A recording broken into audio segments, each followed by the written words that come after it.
All right, let's come back to order. Who is your next witness, Mr. Goff? Your Honor, the next witness is Thorp, but we do have a couple issues to bring to the attention of the We court. wanted to place your motion on the record. We did, Your Honor. We moved for a mistrial, but the court postponed the statement of the grounds, therefore, because it would have interfered with the presentation of witnesses. I believe Your Honor said we could Absolutely. fill that in. Your Honor, we moved for a mistrial based on the invocation of Fifth Amendment privilege against self-incrimination by R.G. Brooks. And I think there's ample authority out there on that subject. I'm not going to belabor it, but based on his invocation of the Fifth Amendment in the presence of the jury, we would move for a mistrial. That's the basis for the motion. Anything from the state? He calls a witness, his witness. He wants to filter in some hearsay and some theories to this witness. And he tries to get into the witness's character improperly. And the witness, at some point, he knows this witness is represented by counsel in Brunswick, does nothing to explain to that or notify that counsel that, you know, he's bringing his client up here to take the stand. And he starts asking him about his charges, and he says, oh, yeah, my lawyer told me to plead the fifth if you start asking me about my case. And incidentally, Your Honor, his case, we've talked about him having the pending charges. We've talked about whether there's any promises or any deal. That's been thoroughly explored. Even though he did say, you know, he invoked the fifth, I would submit that we got out what Mr. Goff needed to get out. But again, Your Honor, it seems to me kind of, I don't know what the word is here, but he's calling a witness. I guess we can just start at some point getting random witnesses off the street of Cobb County, a witness that saw nothing in regard to this case, has no direct knowledge of anything that happened in this case. All he knows is hearsay, puts him on the stand, impeaches his own witness improperly, by the way, and the witness ends up pleading the fifth, and now he wants a mistrial. Well, he keeps throwing out this confrontation clause issue.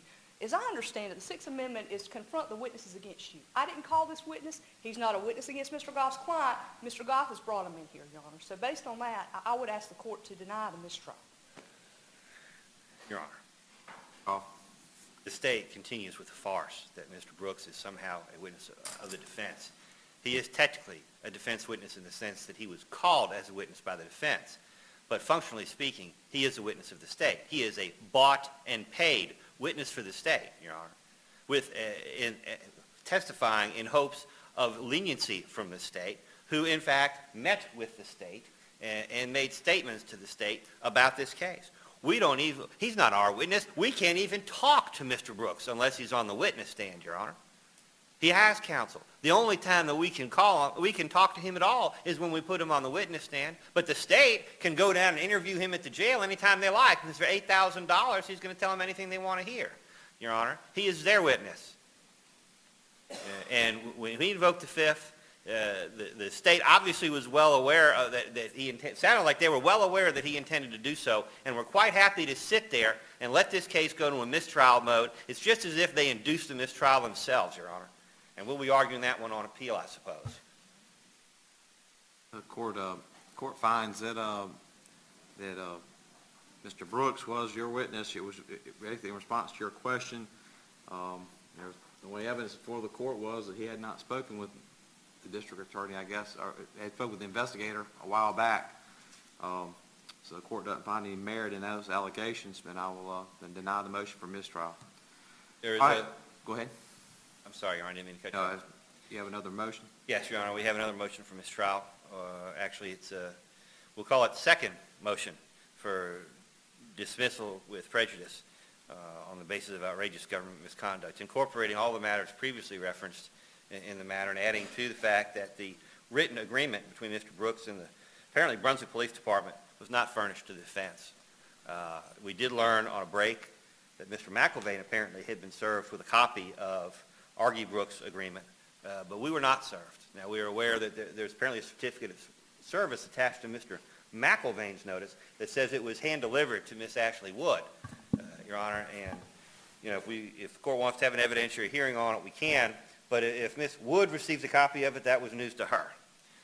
And we were entitled to have the benefit of that prior to trial and prior to examining Mr. Brooks, and we're now in the position, now that Mr. McIlvain has been kind enough to share a copy of that document with us, to have to bring Mr. Brooks back to court and ask him about the written agreement, which does in fact exist. It was not a figment of his imagination, and he probably did have it sitting on his bunk at the detention center. At an appropriate time, if there was one, I might apologize to him for suggesting that He never denied that he had signed it. I mean, But, but you have some questions about the actual language of the agreement himself, Yes, which he and we're probably gonna- did not draw up. Can I put something on the record with regard to that? Yes. Filed in the clerk of court's office on the second day of August, excuse me. No, this is the state's, it's filed up here, this is the state supplemental response to motion to reveal any deals between the state and the witnesses, and it is several pages. It is signed by myself and Mr. Economou, respectfully submitted the second day of August. It has a certificate of service on it. It has a copy attached of the agreement that is referenced, the written agreement from the City of Brunswick, which is referenced by R.G. Brooks. And in the state's disclosure, R.G. Brooks was contacted by a law enforcement officer on the date of Antonio Santiago's death, provided information to Deborah Obley. In that paragraph, it says, further and pursuant to the attached agreement, Brooks will be paid an additional. If I didn't serve it, how does he know all this stuff? It just came out in his direct examination, Judge. And if I didn't serve that, then I didn't serve about 5 or 6 other reveal the deal informations that he's asked the witnesses against throughout this trial. Certificate of service, what was My the date? certificate of service, this has all just come on my email. My secretary's having to go back and dig through this stuff. The certificate of service was attached on the second day of August. I believe it was done in court. I remember there was some revealed the deal that was, your response was actually in Oh, that- court in the motions hearing. The I motions remember. hearing was on the I second. don't know Your if Honor. that's the right one or not, but you did Yes, furnish, you handed one in court to the parties. Because I remember, And I think it's curious that Mr. McElvain has one and Mr. Goff does not. So it's my position they've been served with every Well, out of piece of abundance- paper I have in this Motion- case, Your Honor. motion mistrial is denied out of abundance of caution. If you have some question you want to ask Mr. Brooks about that. I mean, I don't think he drew it up, though. I mean, but do you think you have a question to ask him about it? Tender it, I don't have any problem if he wants to tender it, Judge.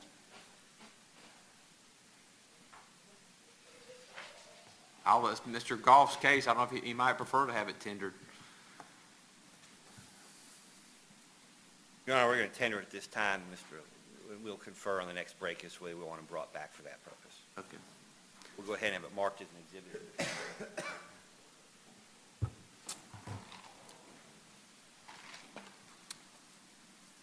Who is our next witness? Well, Your Honor, the next witness is Juan Thorp. Okay, that's We right. have another issue, Your Honor. Okay. I would label that inchoate, I-N-C-H-O-A-T-E, inchoate motion for mistrial based on juror issue with regard to a certain juror that had an issue come up earlier today that was discussed at sidebars, not in the open public record, and I wasn't going to put any of those details on the record without direction from the court on that. The court might I want think to, that would be kind, Mr. Goff, not to put that on the record. but at some point, my understanding was a matter was being looked at. I wouldn't say investigated. I think that would be a mischaracterization, but looked I'll at. just tell you, I was going to address the issue at sidebar with counsel. The court has done nothing, and I will not do anything with it until all counsel agree what steps we should take. All right, well, just for the record then, we'll leave the motion for mistrial based on unspecified juror issue in co-ate until we have a chance at sidebar Okay. to discuss it. It's Defendant's Exhibit 51. No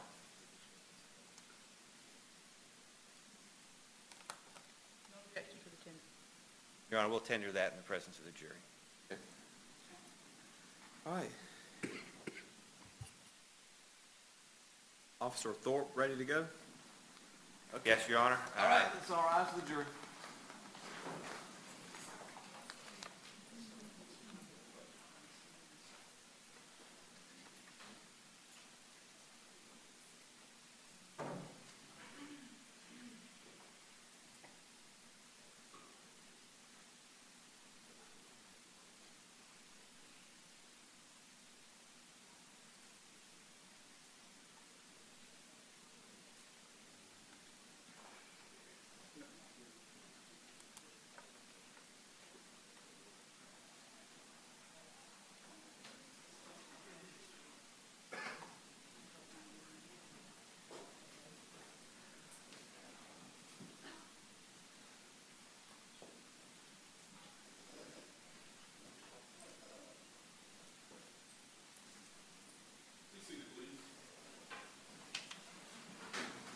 Call your next witness. Your Honor, we'd like, at this time, we would show what's been marked for identification purposes as Defendant's Exhibit 51 to the state. Your Honor, at this time, we would tender Defendant's Exhibit 51. Give It's to objection. be a written agreement between Mr. Brooks and the Brunswick Police Department. No objection. Hit it without objection. Your Honor, at this time, we would publish the exhibit to the jury the old-fashioned way. Okay. And we'll call Juan Thorp. We can get him in here while it's being examined.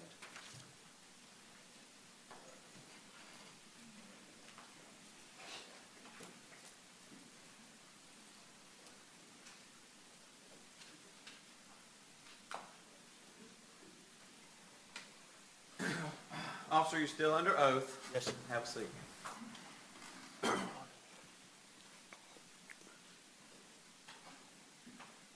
Officer Thorpe, would you please state your full name for the record? Juan Carlos Thorp. And I believe you've already testified you worked for the City of Brunswick Yes, sir. for approximately 22 years? Yes, sir. Very good. And you were working on March 21st of this year, the day that baby Antonio was shot. Yes, sir. And approximately 6:45 p.m. you were on duty, Yes, sir. and you were approached by a gentleman named Argy, we think we've figured out the spelling, Argy Brooks. Yes, sir. And at that time, did Mr. Brooks appear to be the influence of alcohol or drugs? Yes, sir, to me.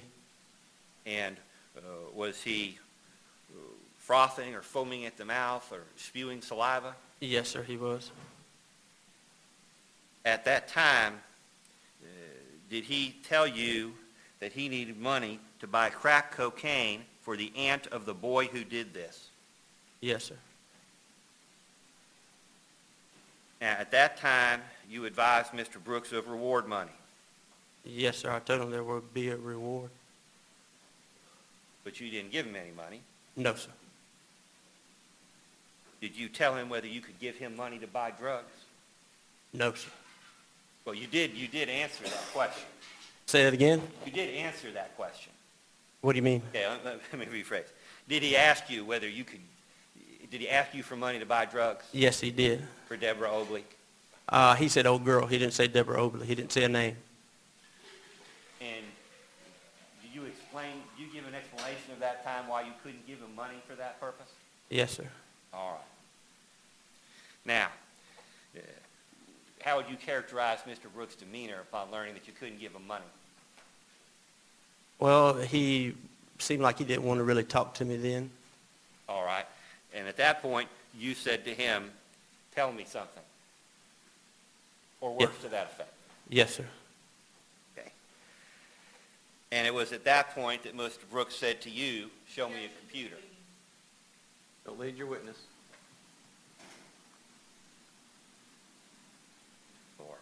At that time, did Mr. Brooks say anything to you about a computer? Say that again?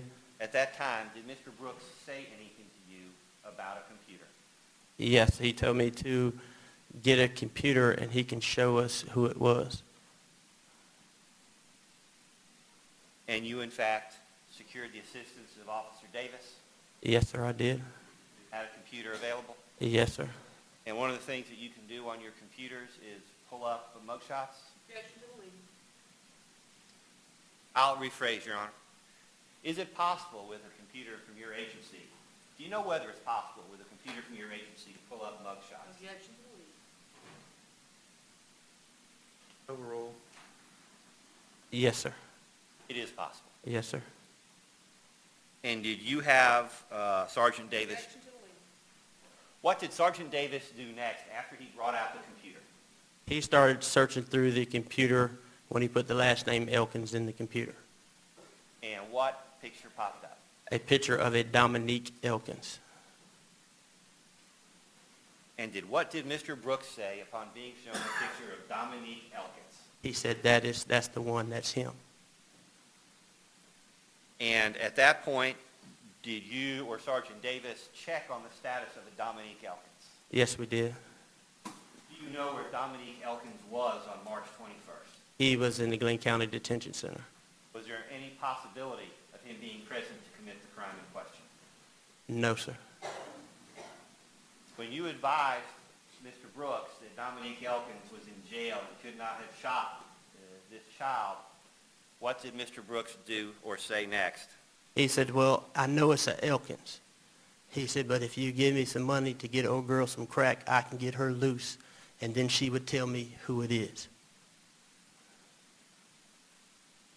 And at that point, what did you do? I told him that I could not give him no money to buy crack. I gave him my business card and told me if he has anything later or if he has more that he wants to tell me, he can call me and we'll go from there. But I was not going to give him any money to buy crack cocaine. Now, is it fair to say that the subject of the reward money came up during this conversation? Yes, sir. And Mr. Brooks was interested in the reward money? Yes, sir. Well, to be fair, he was interested in any money he could get. Yes, sir.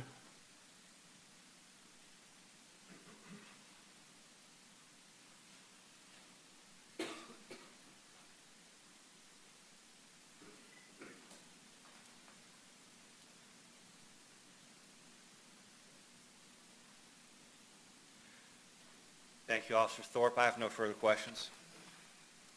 No question. Witness excused? He is. All right, you're free to go. Call your next witness.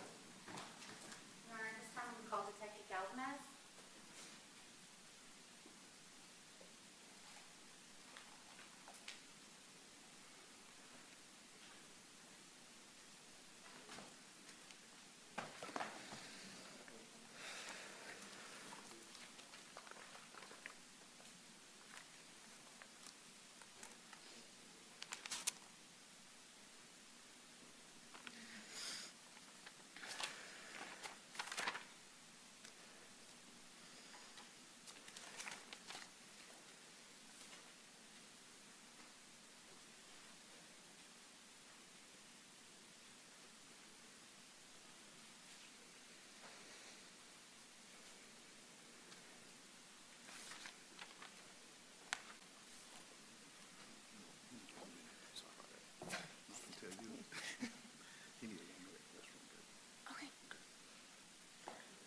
Okay. Just be a moment.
I do. Good afternoon, Detective Galdames. Good afternoon. Could you please state your full name for the record? Detective Jose Galdames. Could you spell your name for the court reporter, please? Jose, J-O-S-E, Galdames, G-A-L-D-A-M-E-Z. And Detective Galdames, where do you work? City of Brunswick Police Department. How long have you worked there? Going on 12 years. Do you ever translate for other officers when an investigation involves a non-English speaking witness? I have, yes. And did you investigate the attempted armed robbery of Wilfredo Calix Flores? I assisted in the investigation. Did you ever do a crime scene reenactment with Wilfredo? Yes, Did you act as a translator for that? I did. And what day was that? Do you recall? I want to say the 15th of March, 2013. And who else was present for that reenactment? The case agent, Detective Blackstock, and of course, Mr. Calix Flores. And was that audio taped? Yes. Was there a video recording of that? No, ma'am. So it was just audio recorded? Yes, ma'am. And how many people did Wilfredo say that came up to him that night? As I gather, we're going to ask the person that interpreted to restate what a witness who's already testified to through an interpreter in this court. Is that what I don't see what's not hearsay, even though he was an interpreter, I still think it's hearsay. Your Honor, Repeat your question again. I said how many people did Wilfredo say came up to him that night? I could say, Is this something that he told this officer? yes. He translated and communicated what Mr. Flores said to Detective Blackstock and what Detective Blackstock said to Mr. Flores. And It's either a hearsay, or it's a prior consistent statement, or it's a prior inconsistent statement. And I'm not sure which one of those we're at.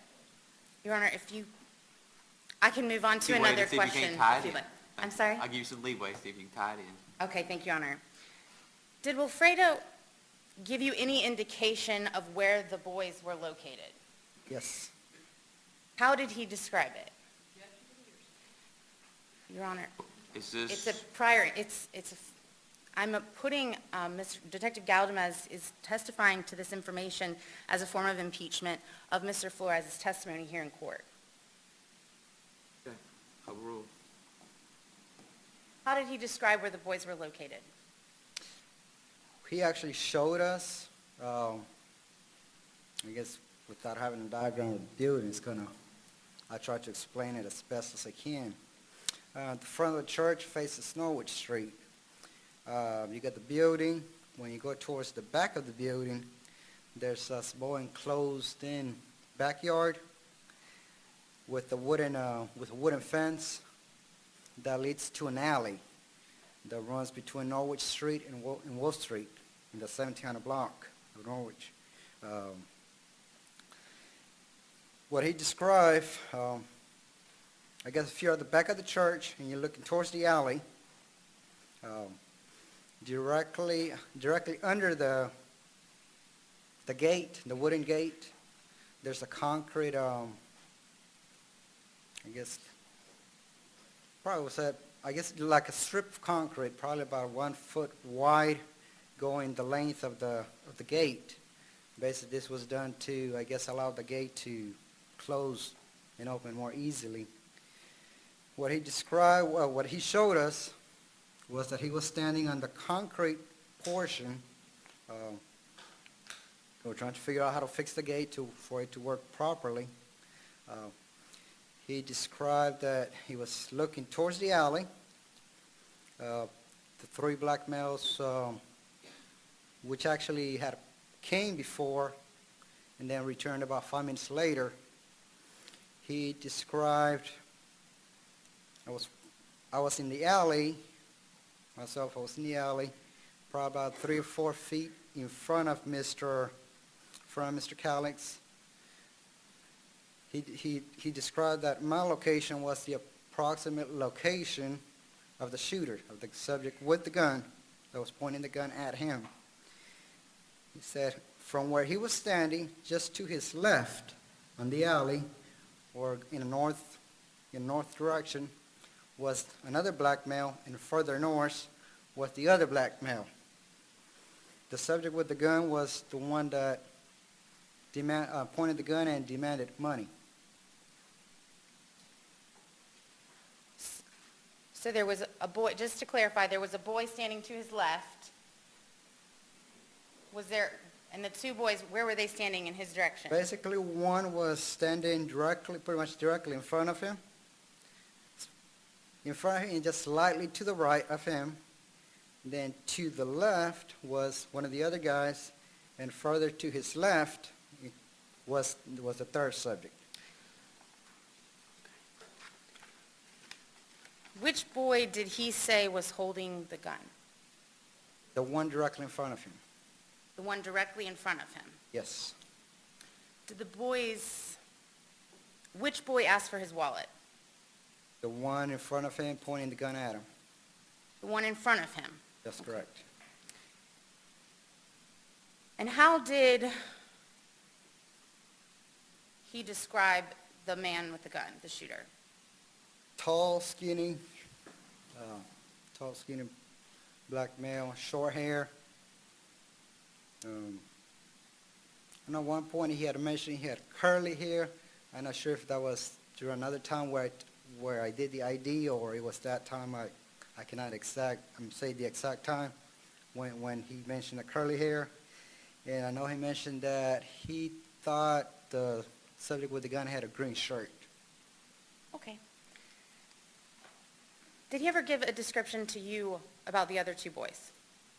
No, we asked for a description. He said he was mostly focused on the one with the gun and couldn't give too much on the other two, other than the fact that they were very young, school age. Did he tell you how many times the boy fired the gun? One. One time. Yes, ma'am. Were you ever involved in a search of the crime scene? Yes, ma'am. Do you remember what day that was? We did a search that same day that we did the reenactment.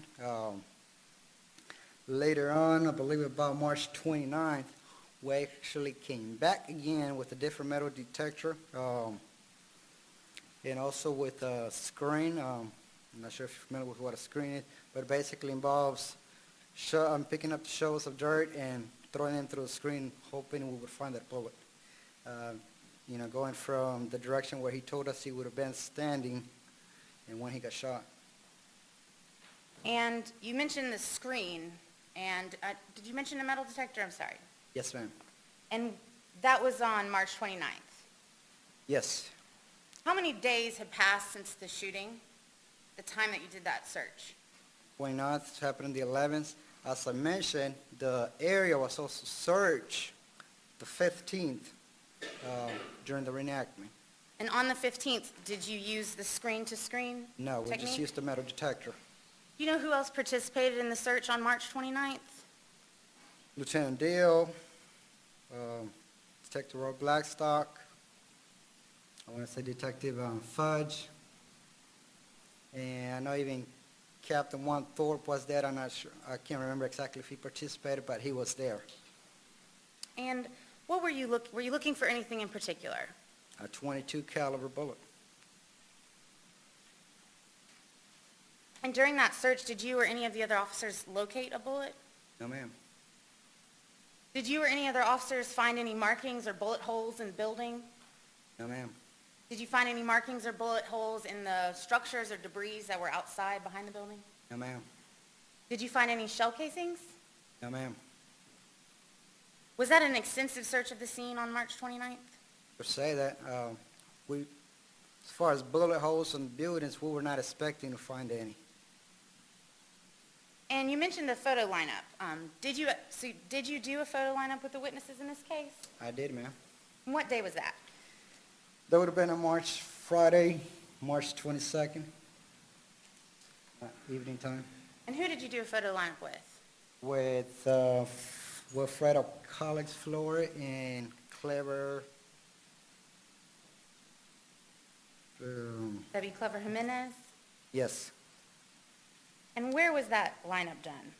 It was at the church office. Who did you speak with first? Wilfredo Calix Flores. And did you explain to Wilfredo and Mr. Jimenez the photo lineup process? I did. And before the lineup, did Wilfredo mention his wife? Yes. Did he mention a conversation that they had had? Yes. What did he tell you about that? Basically, prior to that, I had asked him whether he was familiar with the latest incident that was going on in Brunswick. He said yes.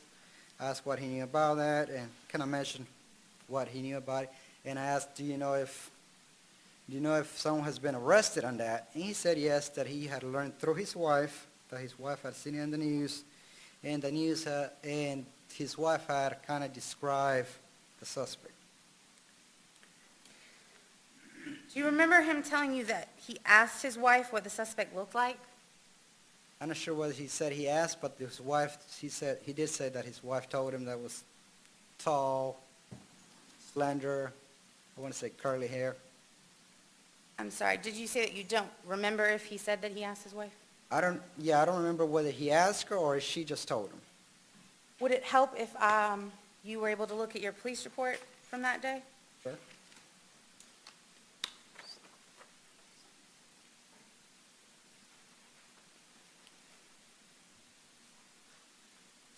You have your report with you? I do, yes. Oh, I'm sorry, Your trying Honor, to you do? locate, trying to If I could just locate that. direct you to the front page of the second paragraph, if you could review that for me, please.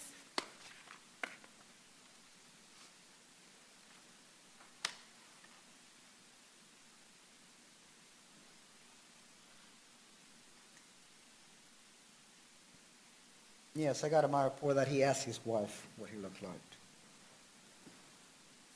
And what was her response again? I'm sorry. He was tall, slender, black male, short hair, like curly. And did he tell you what he said in response to that?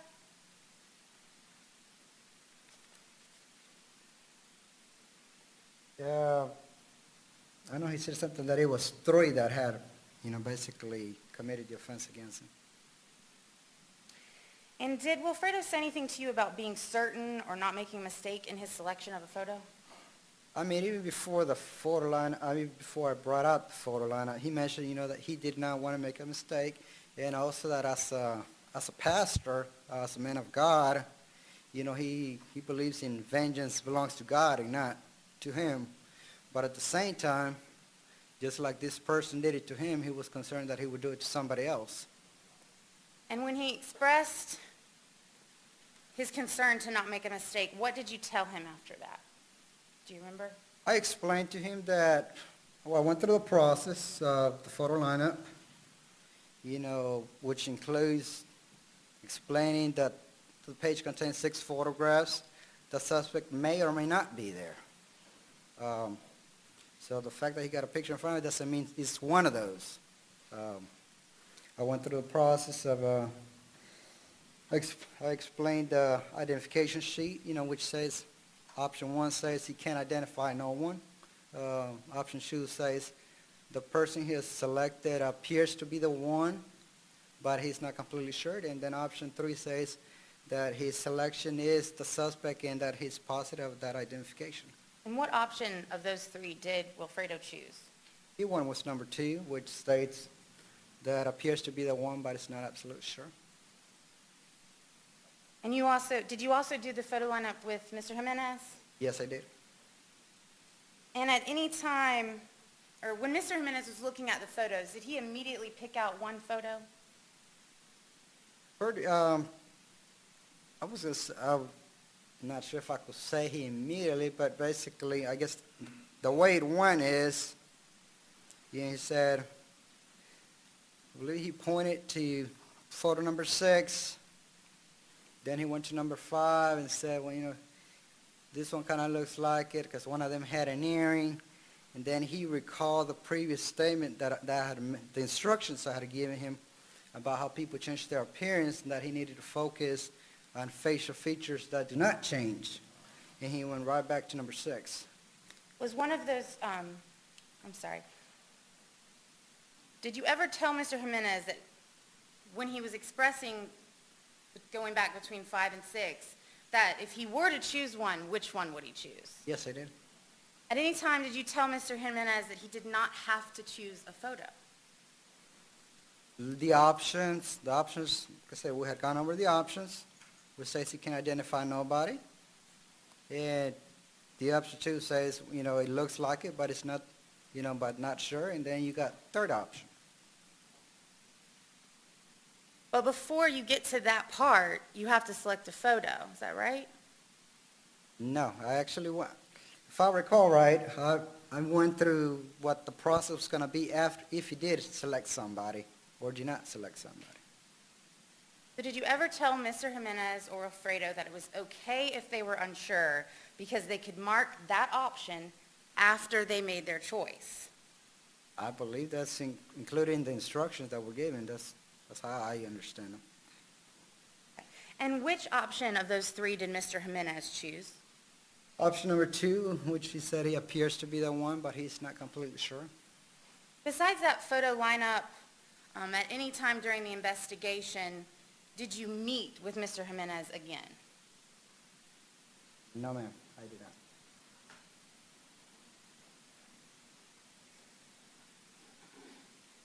No further questions for this witness, Your Honor. Did you tell, oh, I'm sorry. No, no, no. You go ahead.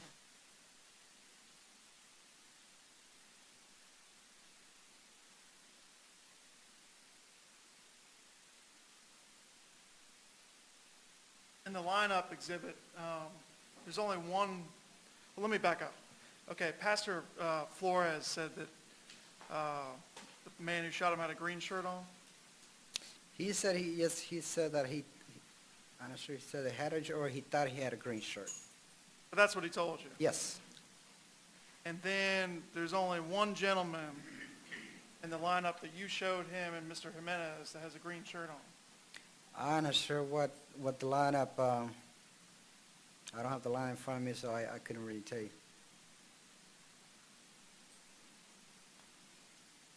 One moment, Your Honor.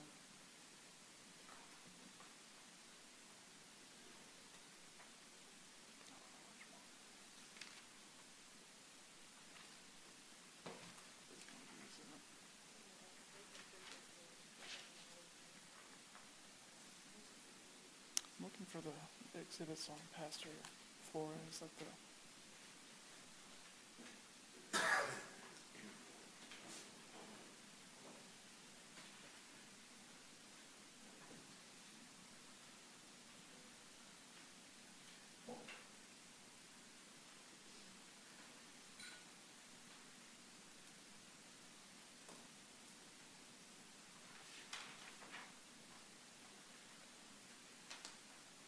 Approach, Your Honor.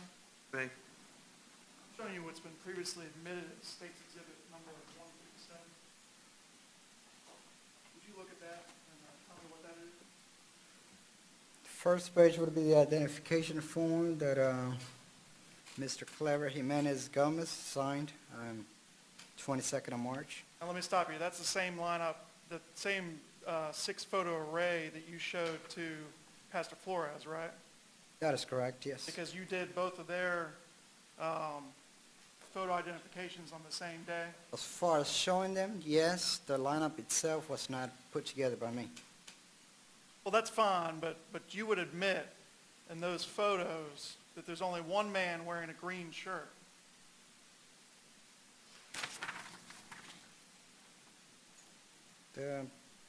It's kind of hard to say whether it's greenish or brownish. Really? Your Honor, is that a question? You can't tell. What I'm seeing is, could it be greenish or brownish? It's kind of hard to really say that it's in fact it's green. What color are the other shirts that the gentleman wearing? Your Honor, we've been over this. It speaks for itself, and now we're going to interpret whether or not it's brown or beige or green or verde. Your Honor, we could be here for hours on this. Does anyone else have anything remotely resembling green on? No. Okay. One does have a white T-shirt under that stands out. Well, what's the name of the gentleman wearing the green shirt, or the brownish green, or however you want to call it, in State's Exhibit 157? That would be DeMarquise Elkins.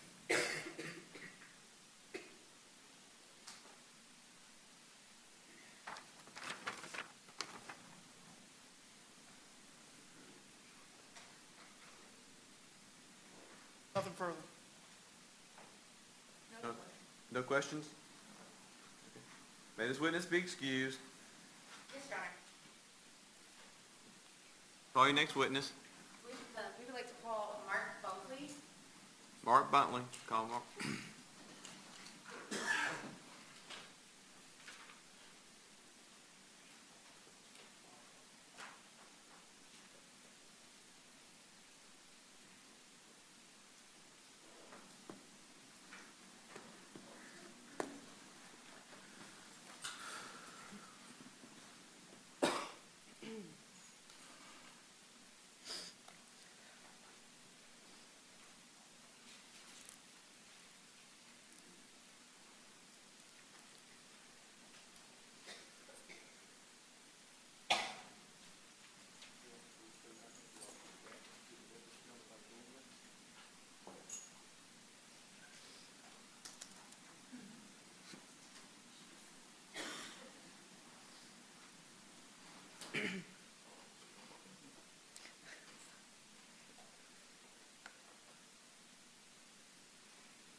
Raise your right hand, please, sir. Do you solemnly swear or affirm the evidence you shall give the court and the jury on the issue now pending shall be the truth, the whole truth, and nothing but the truth, so help you God?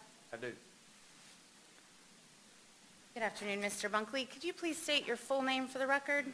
Yeah, Cecil Mark Bunkley, And could you spell your last name for the court reporter, please? Bunkley. Mr. Bunkley, where do you work? I work for the Department of Juvenile Justice, And how long have you worked there? 25 years. And on April 8th of this year, did you come into contact with a Malik Mitchell? I did. Where did you see Malik? The Glenn County DJJ office. And what happened between you and Malik? I was there filling in. They were shorthanded. There were 3 or 4 other staff there filling in, helping that staff out. I did a search on him when he came in before he went back to the common area with the offices and where they have a conference room where they're going to hold group. And I found 22 bullets on him. Where did you find those bullets? He had a jacket on, and they were in a jacket pocket on that jacket. And what kind of bullets were they? They were 22 long rifle bullets. Were they hollow point round bullets? I believe they were hollow point. Yeah, Were they live rounds or spent rounds? they were live. And what did you do with those bullets? I took them and gave them to our district director, who's also filling in, to let her know what I had found. And I asked juvenile program manager Kim Pipkin, who was from the cabinet office, who was also there helping, to keep an eye on him while I gave them to her and waited for further instruction. And you said the district manager. What was her name? Patricia Merritt. And do you know what happened to Malik after that? I do. We issued a 56, which is equivalent to a warrant, and he was detained. He was on a detention alternative. And to your knowledge, were those bullets ever given to the Brunswick or Glenn County Violent Crimes Task Force? Yes, Do you happen to know the name of the officer that they were given to? I do not.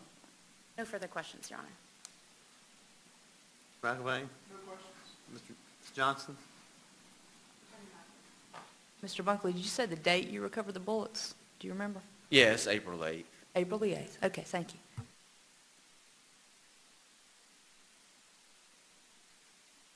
April 8th of this year? Yes, sir. Okay, Yes, sir. good to see you. You too. This witness be excused. Yes, Your Honor. All right. The next witness we'd like to call, Your Honor, is Patricia Merritt.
Please stand up and raise your right hand to be sworn.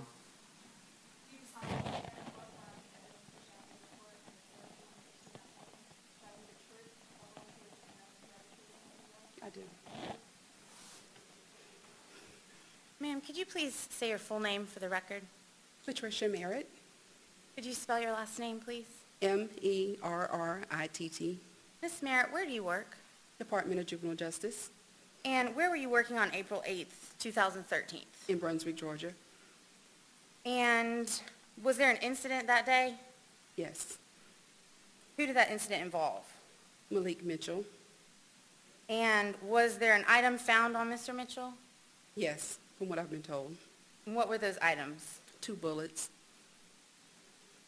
Did you ever give those bullets over to the Glenn County Police Department? I did. Nothing further, Your Honor. Hey, this witness be excused. You are excused. Okay. All right, next witness. All right, this time we will call Detective Lloyd Blackstock.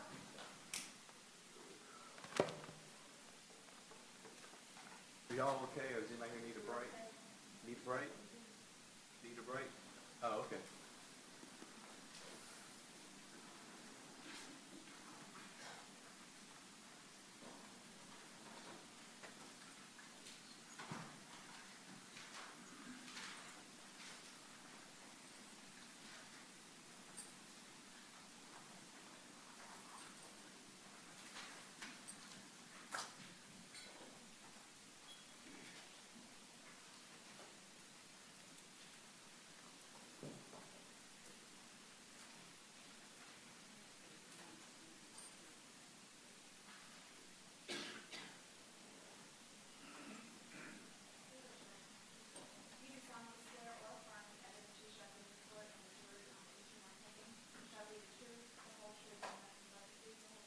I do.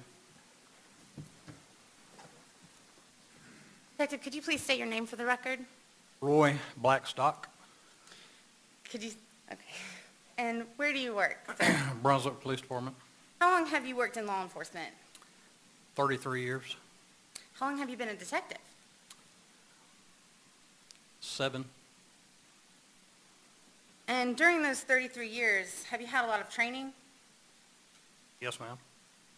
Does part of your training involve how to write police reports? Yes, Are police reports important tools for your investigation process? yes, Do you refer to them throughout your investigation? yes, ma'am.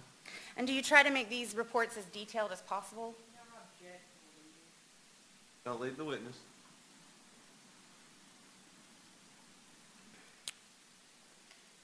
What type of information do you put in these reports?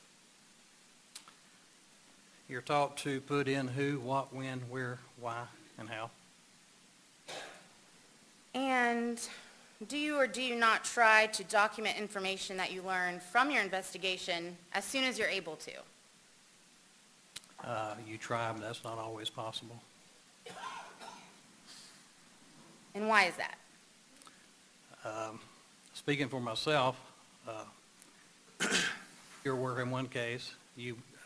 I have several a large caseload that I have several cases that I'm working on all at the same time. So I might not can do it right then. I'll do it when I can get to it.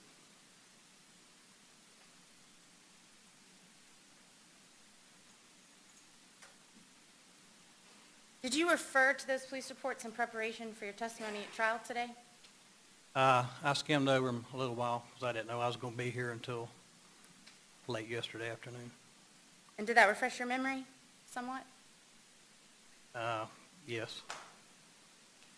Did you have a role in the investigation of the attempted armed robbery of Wilfredo Calix Flores?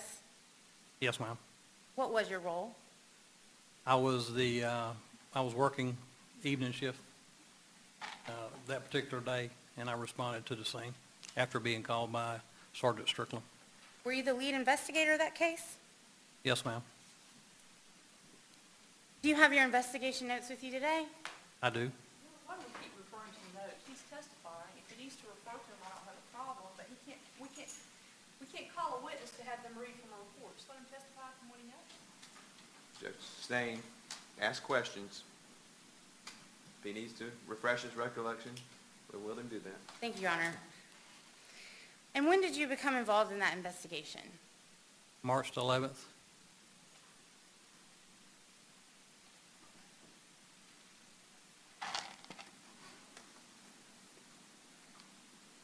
What did you do on the day of March 13th to investigate this case? March 13th. If you give me a minute, I'll look.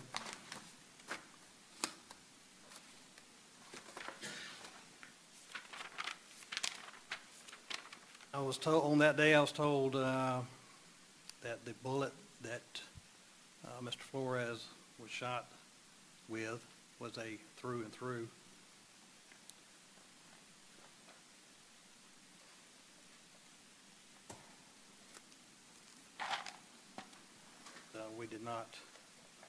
We were not able to gather a bullet. And are there any police reports for March 15th? March the 15th. Yes. Yes, ma'am. What did you do on that day? Myself and Detective Galdames went back to the scene and got with Ms. Flores and did a reenactment or a walkthrough while we audio recorded it. And how many days had passed by that on the March 15th since the robbery?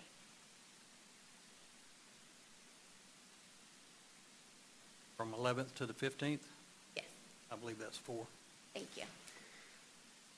And what investigation did you do on the weekend of March 16th? The weekend? Yeah, the 16th, the 17th. We don't work on the weekends unless we're called out. And on the week of March 18th, what investigation did you do?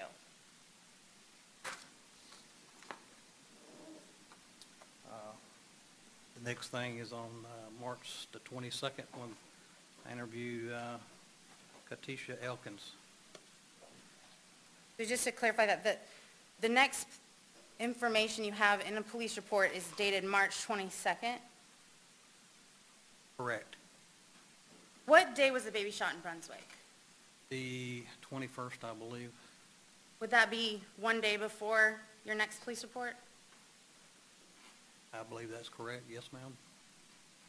Are there any police reports in this case created by you, the lead investigator, from March 15th to March 22nd? None other than what we've already discussed. And did you conduct a photo lineup in this case? I did not. Did you prepare a photo lineup in this case? I printed one off for Detective Galdames to do it And where did you get that lineup? off of our computer system called Priors. And do you know what day Detective Galdames conducted that lineup? Find it for you right quick.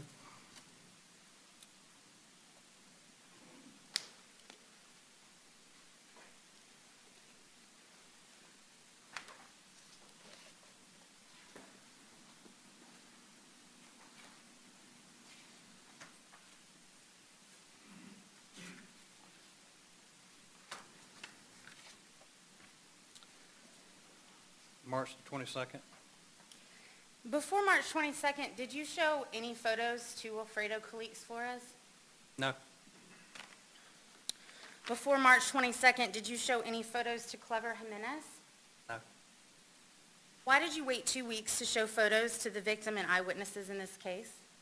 Because that's when, that was after Mr. Elkins had been arrested, and I put, it kind of all came together then,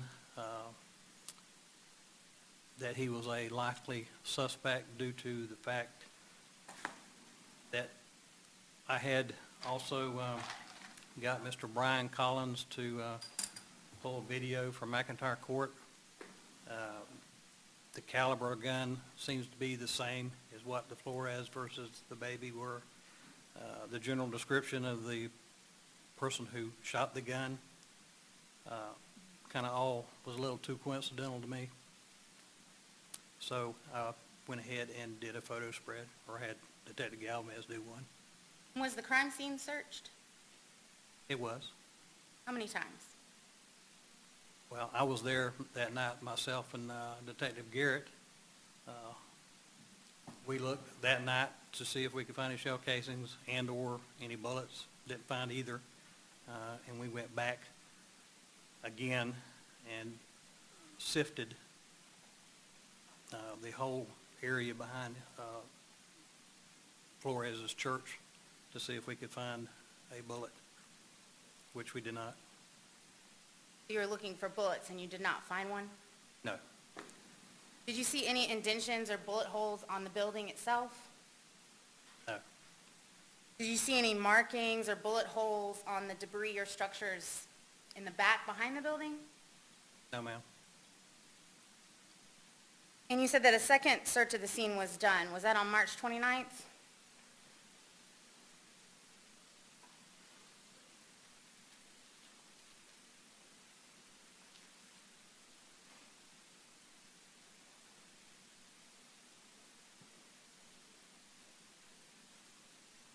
Yes. How many days after the robbery was that search done? March 11th, March 29th, I believe that's 18 days. In your opinion, was the second search more extensive than the first? Yes. Did you use any tools or investigative techniques during that search that were not used during this first search? Yes. What were those? We actually used a sifter where we dug up the area behind the church and sifted all the dirt back there. And did you take any photos of the crime scene? I did. How many did you take? I don't remember right off the top of my head. Would 15 sound about right? Probably. Did you ever take photos of Wilfredo's injuries? I did. What day did you do that? Well, sometime later. Would March I 20 didn't see him that day. Would March 28th sound about right to you? Could be. Would you say that was 18 days after the shooting? March 28th, that's correct. In an investigation, do you normally wait several weeks to take photos of injuries that the victims have suffered? I don't have a set time. In an investigation, do you normally wait several weeks to do a thorough or extensive search of the crime scene? When you have the manpower and the equipment to do it with, yes. And did you interview Wilfredo about this incident? During the reenactment, yes. And that I don't speak Spanish, so I have to get Detective Galdames to do it. All right, but you were present for the reenactment. Yes. And was that, you said earlier that was March 15th? The reenactment? Yes. Yes, ma'am. One moment, please.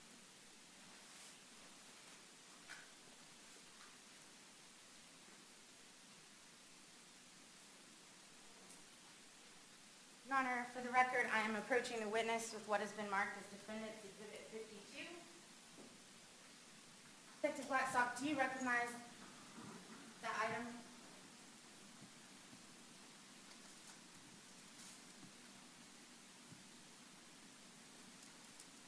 I recognize the case number and what's written on it. And what is written on it? Case number 013-00926, interview with W. Reenactment, Wilfredo Flores, 315-13. And would you say that that is a fair and accurate recording of that reenactment provided by the district attorney? I don't know what's on this one, but if it's the same thing that I gave the DA's office, yes, ma'am, it would be. Your Honor, at this time, we would tender Defendant's Exhibit 52. Any objection? I don't have any objections with it tendered and admitted. I would ask that we wait to publish it until we can get finished with the live witnesses today. Your Honor, the portion that I intend to play is approximately less than a minute, and I'm not going to play that right at this very moment, but will be playing it while Detective Blackstock is on the stand. It's literally less than a minute. Okay, made it without objection then. Thank you, Your Honor.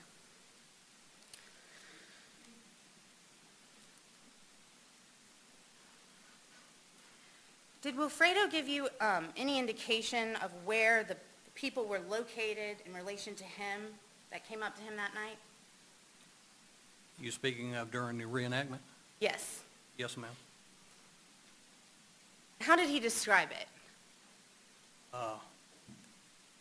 He spoke in Spanish, telling Detective Galdames, and also Detective Galdames stood in the alley where Mr. Flores told him to stand, as being the position of where the shooter was.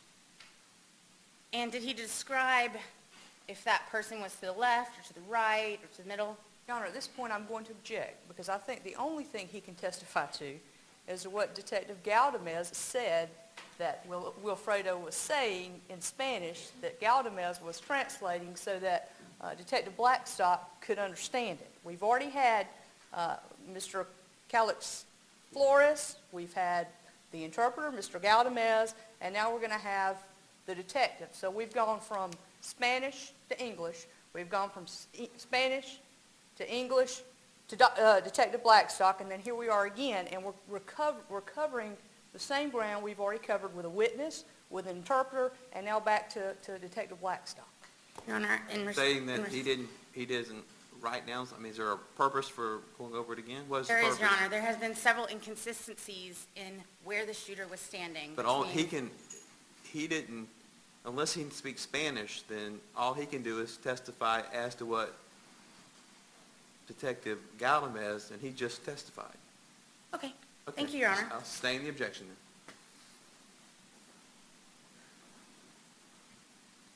Did you ever ask Wilfredo to describe the other boys that were involved? Best I remember, he didn't, all he knew, they were young black males, but best of my knowledge, he couldn't really describe them other than, I think one of them was on a bicycle. Your Honor, at this time, we would move to publish the small portion of the video. It is 1:29. This is the video of, It is the video of Wilfredo Calix Flores reenactment done on March 15th, 2013, time 1 minute and 29 seconds into the video.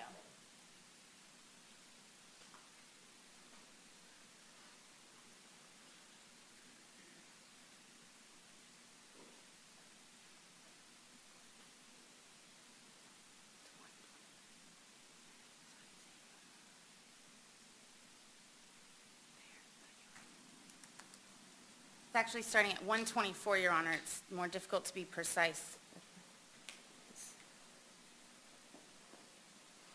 And I apologize, it's just audio.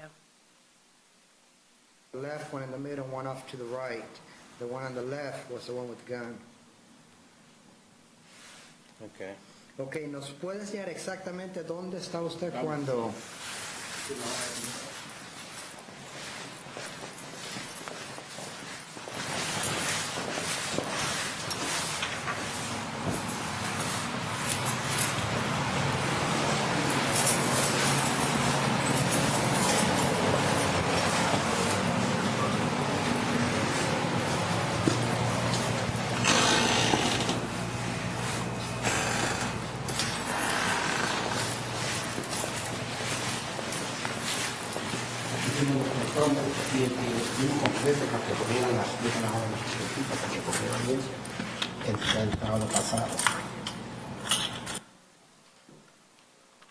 All right, I apologize. The volume, was the jury, I don't know if the jury was able to hear that part. I turned the volume up a little later.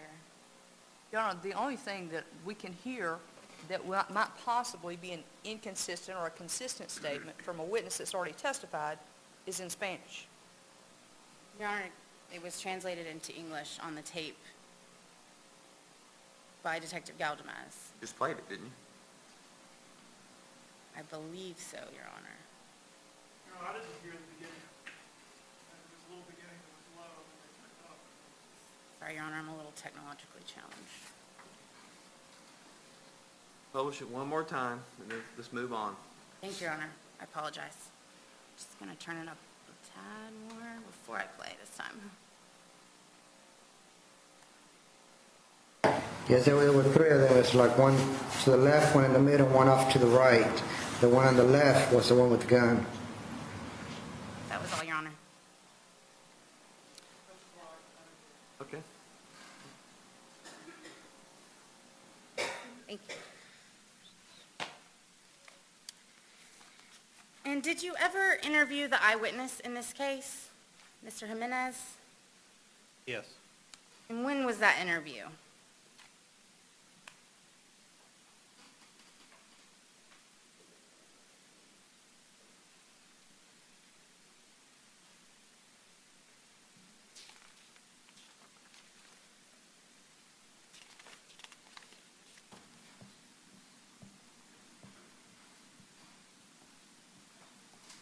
.326. In an investigation, do you normally wait several weeks to interview an eyewitness to the crime?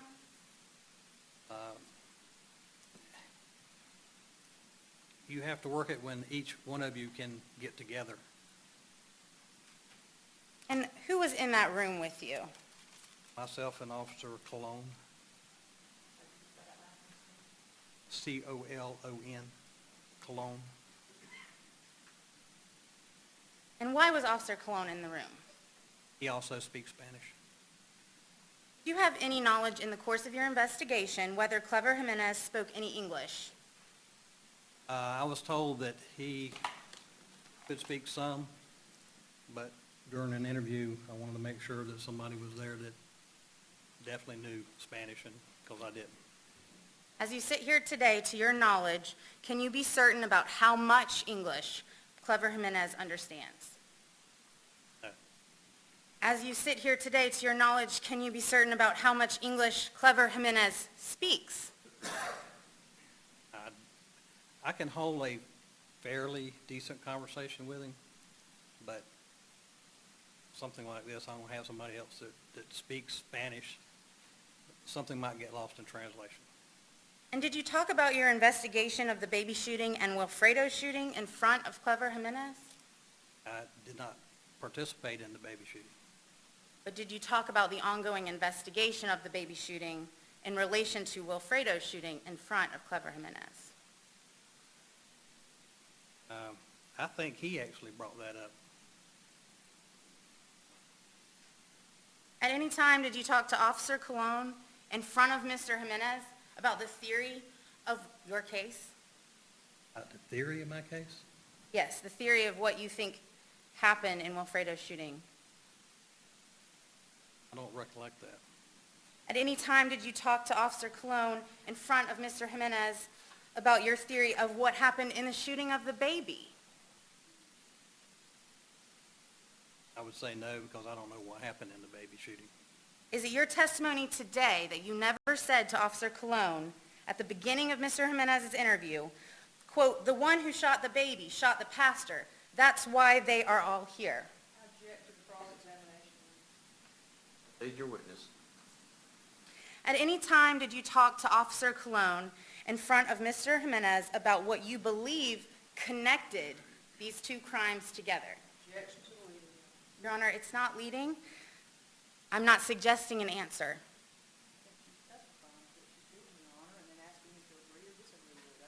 Like to me.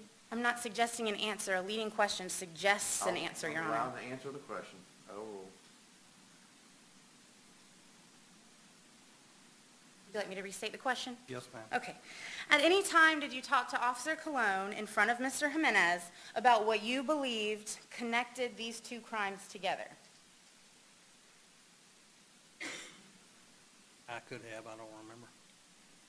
At any time during this interview, did you talk to Officer Colon in front of Mr. Jimenez about the weapon you believed was used in that shooting and the baby shooting?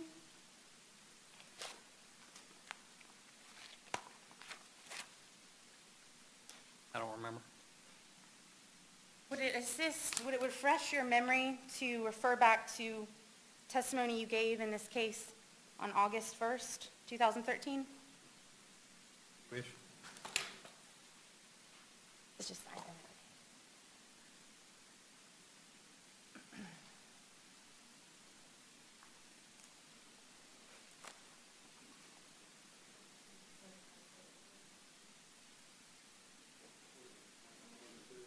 Oh, I'm sorry. What was the testimony? For Okay, Clever got them all Jimenez. together. Okay, got them all really Blackstock. Your Honor, for the record, I'm approaching the witness. It's been marked for identification purposes only. Defendant's Exhibit 53. Detective Blackstock, in reference to page 52 of that testimony, if I could direct your attention to review line 24.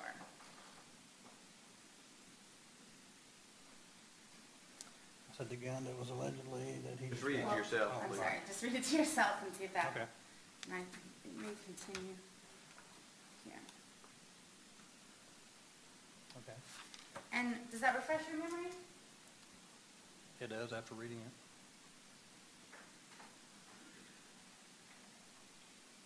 it. So at any time during the interview, when you talked to Officer Colon in front of Mr. Jimenez about the weapon you believed was used in the shooting and the baby shooting? I believe that they were possibly at least the same caliber. And was that said in front of Mr. Jimenez?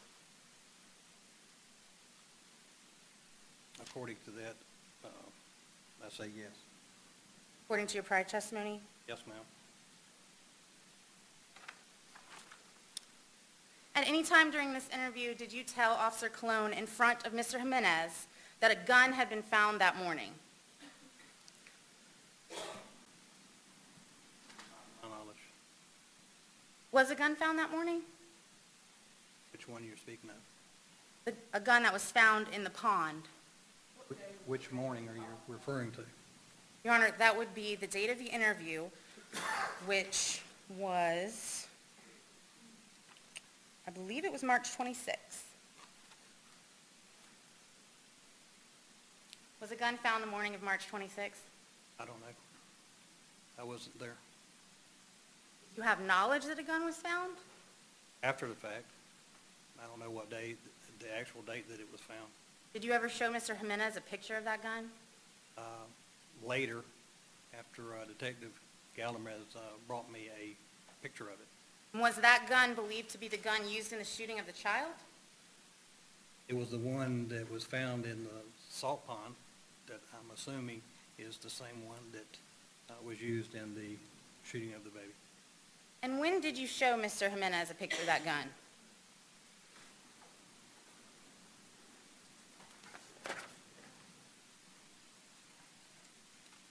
It was much later than that.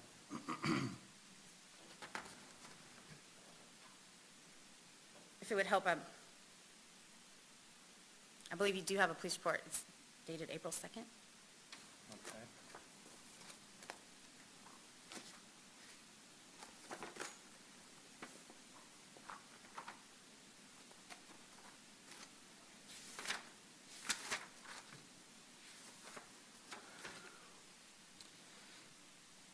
You're correct. April the 2nd is when I showed a picture to Mr. Jimenez of that gun. And during your investigation, did you interview any suspects in the attempted armed robbery of Wilfredo? Not any suspects, no, ma'am. How many boys, in the course of your investigation, how many boys did you believe to be involved in that incident? 3? Was one of the boys that you interviewed Dante Jackson? Yes. And how many times did you interview him? 3? And during your first interview, what did you tell him the reason that he was there? I was trying to elicit information from him on anything that he might know about Mr. Flores being shot. Do you remember the date of that interview? Not right off the top of my head, no, ma'am. Would April 22nd sound accurate to you?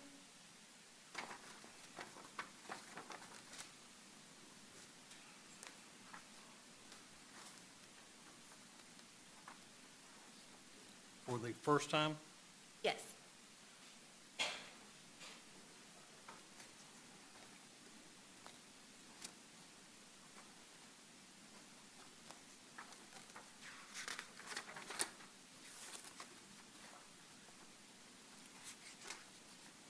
Yes, ma'am. Did you ask Dante about his knowledge or involvement in the shooting? Yes, I did. During that interview, did you ever say to him that you knew DeMarquise had shot the pastor?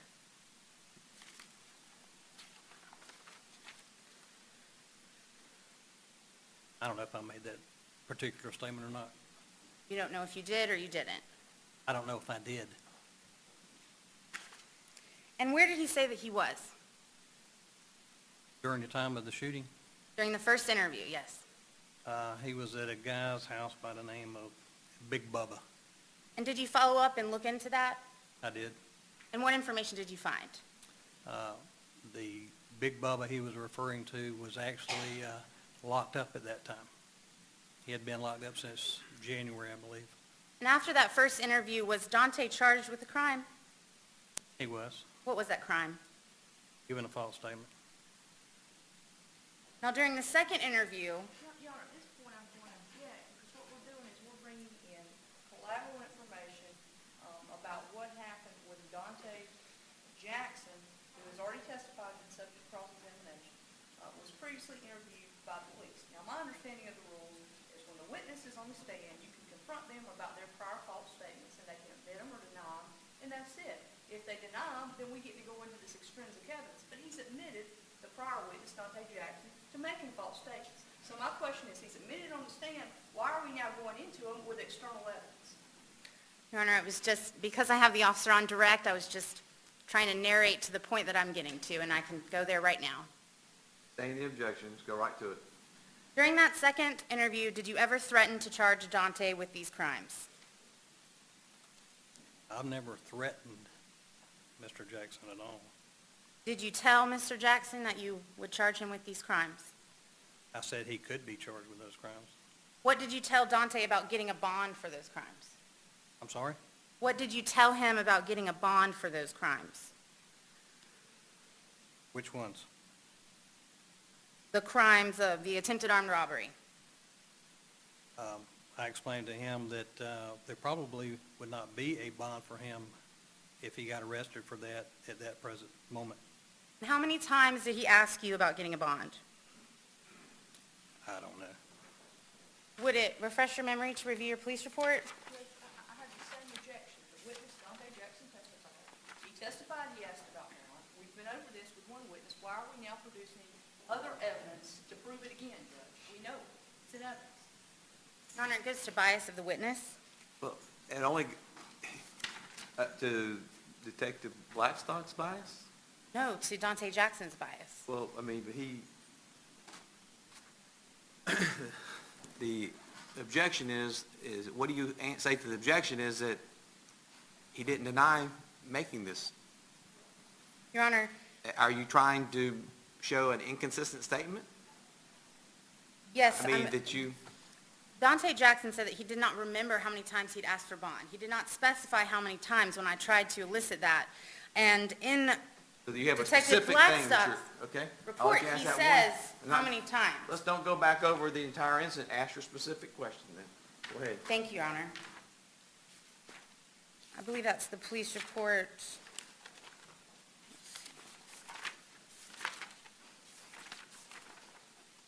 The second interview, which would have been on May 1st. Correct. And it's at the very end of your report.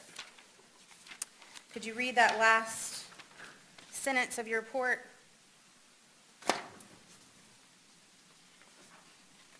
In your mind, not out loud, please.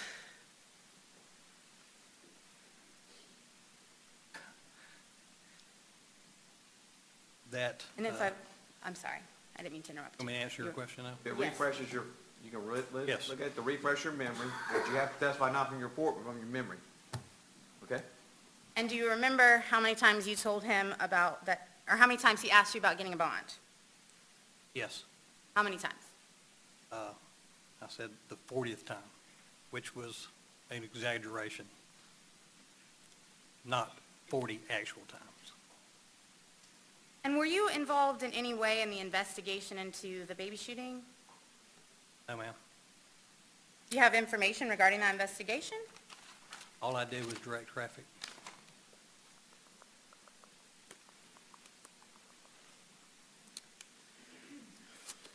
Well, did you know about the description of the suspects from the baby shooting? I heard some over the radio. That two individuals were on, I believe it was George Street, squatting beside a house where Lieutenant Meeks was located. I'm sorry, physical descriptions. Has no personal knowledge. If he has no personal knowledge, if he didn't take a description from anyone, what he heard over radio traffic would be hearsay, and I would object to that, Your Honor. Your Honor, he's already previously testified to the physical description and how he used that information in the investigation of Wilfredo. He's already testified to that. What's She your can question? ask him how he got that knowledge, but as far as repeating radio traffic, Your Honor, that's hearsay. What's your question? Your Honor, I asked him, did he know the description of the suspects in the baby shooting? Are you asking me where I got the information? No, I just asked if you knew the information. With Detective Smith, Detective Galdames, in the office talking about it. I heard them talking about it. And I compared that information to what Jimenez and Mr. Flores said. And what did Mr. Jimenez and Mr. Flores say?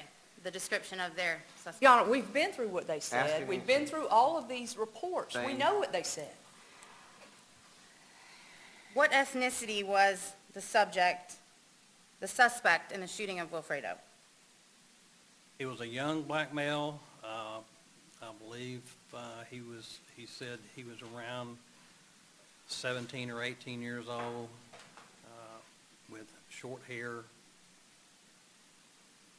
And there were two other individuals with him. One was on a bicycle. Did you do an interview with Malik Mitchell? Yes. Can you describe what Malik looks like? Malik's a young black male. I don't know, probably 5'6", maybe, 120 pounds. Did you have information in your investigation that Malik was friends with Dante Jackson? I learned it later. I didn't know that at the beginning. Did you have information that Malik was friends with TJ or Terrence Stark, the other suspect in this attempted robbery? Again, I didn't know that at the beginning. I found out later. How many interviews did you do with Malik Mitchell? I believe it was 2. And where was the second interview done? The YDC in Wet Cross. And what day was that interview done?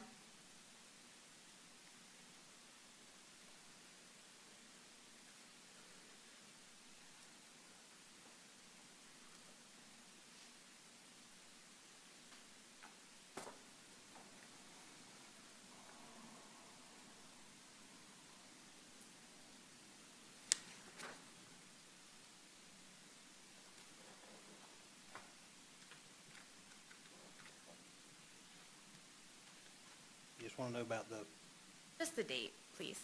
April the 5th is one day that I interviewed him.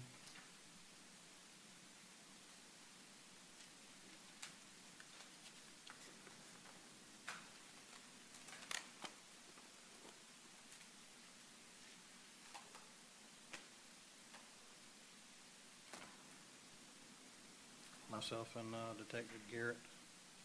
And specifically, I'm asking about the second interview at the YDC. What was the date of that interview? April the 19th. And do you know why Malik was in the YDC or Youth Detention Center? No, ma'am, I don't. At any time, did it come to your attention whether or not Malik was found with the bullets on him? I understand he was found with, I believe it was 2 .22 caliber rounds. Who brought that to your attention? Detective Garrett. Were those bullets collected in evidence? They are. So those were .22 caliber bullets? Yes. How many bullets? 2. At any time, did you send those bullets off for testing at the crime lab to compare them to the bullets recovered in the shooting of the child? I did not. They were handled by the county before they were given to me. Were you aware that bullets had been sent to the crime lab in the baby shooting case? No, ma'am, I don't. Would you know the results of those tests? No. To your knowledge, have those .22 caliber bullets found in Malik's pocket ever been tested or compared to the bullets recovered from the mother or child in the shooting? I do not know, ma'am. Where are those bullets now? They're in Brunswick. You have them here with you today. No, ma'am, they're in Brunswick. Thank you. No further questions. You said that the wound in Calix Flores was through and through. Yes, sir. That means that there was no bullet found in his arm. It went through. It went through his left arm, all the way through the muscle, and through his shirt, and it hit the inside of his side there, and did not make entry. So I'm assuming it fell on the ground. Somewhere. Somewhere where I couldn't find it. Okay. Did you all use metal detectors? We did. Found it. No. So you really don't know what caliber weapon was fired. You just know there's a No. hole through his arm. Correct. Thank you. You talked with the doctor in the case? Yes, ma'am, I did. Did the doctor that treated Mr. Calix Flores Objection, indicate Your anything? Honor. I've got him on cross, Judge. Your Honor, you see, here's the fly across too. I think that lesson was pointed out. How many lawyers are we gonna have object? Well, one at a time, Ms. Wood. Your Honor, just as Ms. Johnson objected to any statements that were made and the information that was gained in my direct examination, I'd make the same objection here, that the information gained by Dr. McMicken is hearsay, and that Dr. McMicken should be produced. We want to talk about everything this detective did, how he learned it, and what he didn't do in this case. But when I start talking about how he got information and what he did to use that information, we want to object. Is that what I understand? Your question asked me to hear the question one I'll more time. rephrase it. Okay. Did you develop any information in this case that led you to believe what caliber of gun may have been used to shoot Wilfredo Calix Flores? Yes, ma'am. Where did you gain that information? I went to, Objection, hearsay, Your Honor. I'm going to overrule objection, allow him to tell where he gained it. Don't say what anybody told you. Testify your own personal knowledge. Did you speak to anyone that led you to believe that? yes, Who was that person? Dr. McMicken. I believe that's how you pronounce his name. Where does Dr. McMicken work? The Southeast Georgia Health System, Brunswick campus. In the course of your investigation, did you obtain medical records in this case? Yes, ma'am, I did. In the course of your investigation, did you interview other witnesses in the case that might have been involved? Yes, Did you interview anyone by the name of Terrence Stark? I did. Okay. How old is Terrence Stark? Sorry, How old is Terrence Stark? 15, I believe. Do you know if he also goes by TJ? Yes, In the course of your interview with TJ, did you determine whether or not you could eliminate him as a suspect in this case? Objection, hearsay, Your Honor. This information was gained by Terrence Stark, and he has not been produced in this case to testify to those statements made. Question, I believe was, could he, Confrontation clause issue, Your Honor. In the information learned from Terrence, my client has the right to confront him in court, his accusers, under I believe the question was whether he could eliminate him or not what he said. I'll overrule the objection. In the course of your investigation, were you able to identify 3 suspects in the shooting of Wilfredo Calix Flores? yes, ma'am. Who were the 3 suspects you identified? So Dante you're tooling Jackson, along in your Malibu and Terrence Stark, some guy darts across your and lane. DeMarquis Elkins. Seconds, You I mean interviewed Dante seconds Jackson. later, an OnStar advisor times. says, "Is there an Did you emergency?" interview Terrence Before Stark? you even realized there Twice. was some high. Did you interview Terrence Stark before or after Dante Jackson?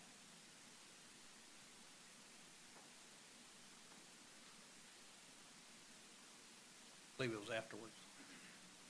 Did you interview a Malik Mitchell? I did. Were you able to eliminate Malik Mitchell as a suspect? Yes, ma'am. How were you able to do that?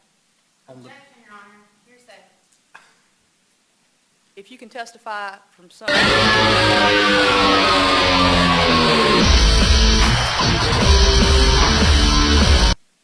I eliminated Mr. Mitchell because of the video. Okay, can you explain that to us?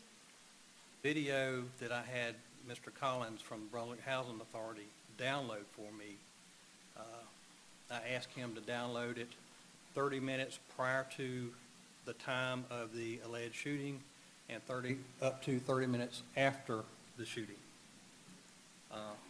Upon viewing that video, I noticed, or I observed, Malik Mitchell already in McIntyre Court during the time of the shooting.